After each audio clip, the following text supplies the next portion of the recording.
Questa mattina?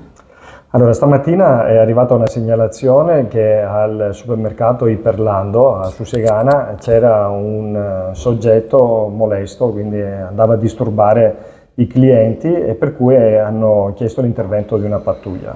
La pattuglia è arrivata sul posto, era un accattone che già avevamo identificato in passato, un ragazzo del 1996 di nazionalità rumena. All'arrivo della pattuglia non ha voluto farsi identificare, era molto agitato e ha reagito colpendo con uno schiaffo degli spintoni il collega per poi guadagnarsi la fuga. Quindi sono intervenute le altre pattuglie che c'erano sul territorio, compresa l'unità cinofila, ed è stato individuato dopo pochi minuti e adesso è stato accompagnato in comando è in cella di sicurezza in attesa di sentire le disposizioni del magistrato di turno, naturalmente in stato di fermo per quanto riguarda sia l'identificazione, trattandosi di cittadino straniero, quindi deve essere sottoposto a fotosegnalamento, e dopodiché, avendo usato